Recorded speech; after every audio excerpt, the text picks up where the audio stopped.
All of history must be rewritten in terms of oppression of women. We must go back to ancient female religions like witchcraft. That was the declaration of feminism in 1971. This is so Orwellian, where instead of getting mad at the actual bad guys, you get mad at the person who's trying to expose the bad guys. This woman was in charge of a movement designed to destroy and destabilize society.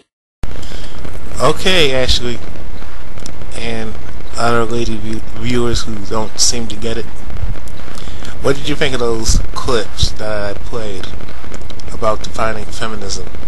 Now do you understand my points? Feminism was never designed for equality.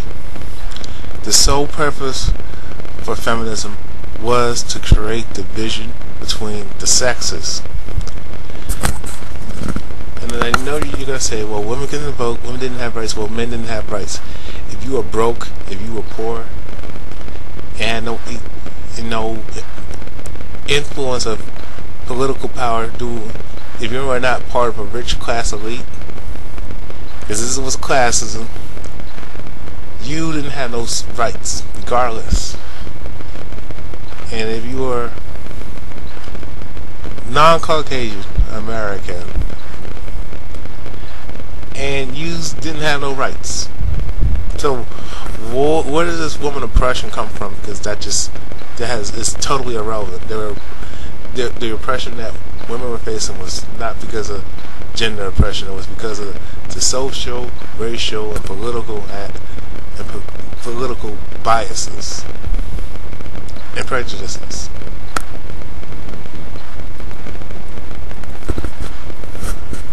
Okay, women can. You said women. Women will say, well, women didn't have the right to vote.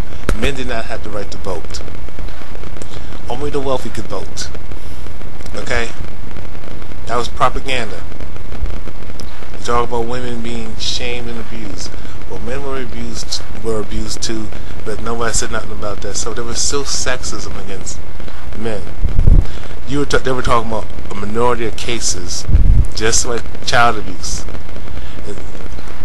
But they took that small percentage of incidents and blew it up. All they had to do was address the issue without passing these bogus ass laws. Let me dive right into it. Feminism was not for equality. It was designed to create division between the sexes.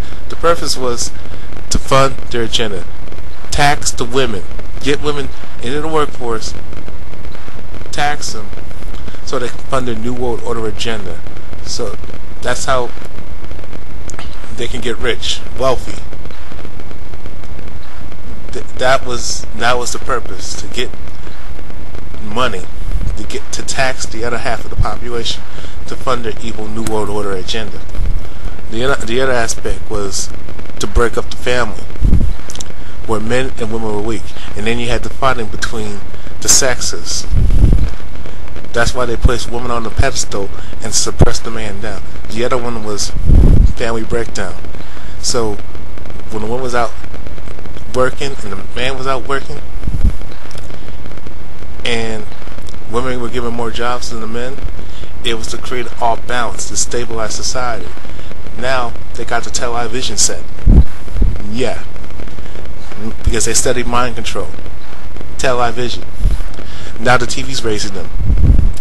Now kids are in school at earlier ages. They're not here to get education. It's about indoctrination. You gotta check out this lady's video, Charlotte. Now if I can find the clip and I'll post it, you understand what I'm talking about.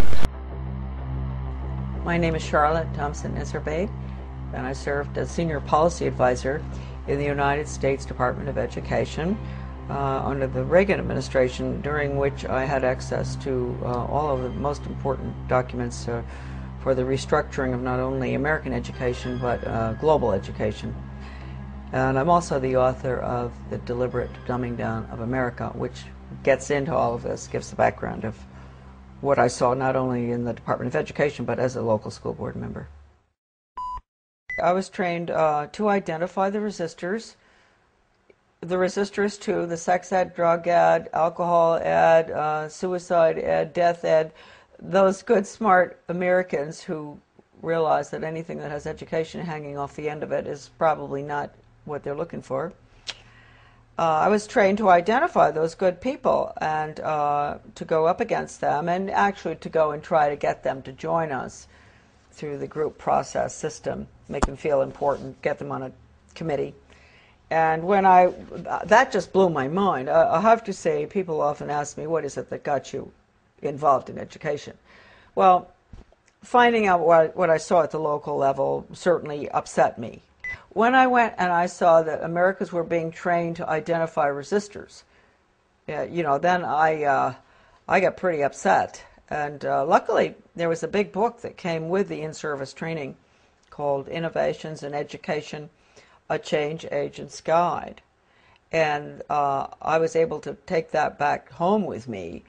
Unbelievable examples of how to con the Christians and different people who are upset with what you're trying to do, how to bring them over to your side, case studies, true case studies of educators who had put programs in that normally, you know, in a normal American town, nobody would want them. How did they manage to get them in? How did they con the people? And the other thing was, not only was I trained to identify the resistors, I was trained to go to the important people, high-profile, highly thought-of people in the community, with the Rotary, and Chamber of Commerce, Garden Club, you name it, the different groups in our towns. Go to them and convince them of the importance of these new programs like sex ed, drug ed, I just mentioned all of them, and to get them on your side, because when you can get the leadership in a community to go along with it, then the newspaper comes in and says, you know, a committee's been set up with the head of the Rotary and this and that, and they're all getting behind this task force to discuss whether we're going to have a new sex education program. And then when Mary Jones, you know, who ordinarily would think, why would we want to have a sex education program when we don't have any problems with kids having sex or anything, so she might be you know, concerned. She might be one of the resistors. She reads that her best friend, who's the head of the Garden Club, is on this committee, and she thinks, oh, well, hey, Mary Appleton is on that committee. She's heading it up. It must be okay. So I was taught really how to con the community. The original program was funded by what would subsequently become my office. It was funded by the Office of Research in the U.S. Office of Education, because it was funded early on, about the late 60s. Still funded, by the way. And the money went to the University of Michigan in Ann Arbor to a professor by the name of Ronald Havelock. And he was the one that put together the whole training, the whole seminar, the book.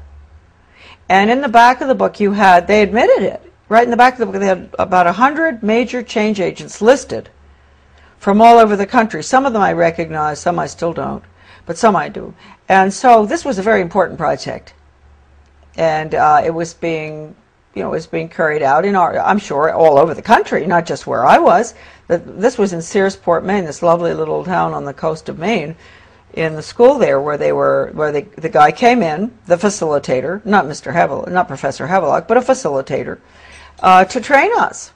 And these were good people that were there. You know, they were some of the teachers from my school, where I was on the local school board, principals, etc. Normal-looking Americans. You know, you really ask yourself, they must themselves have reacted very much the way I did. That's why I've always had a lot of understanding for teachers that have to go through this stuff.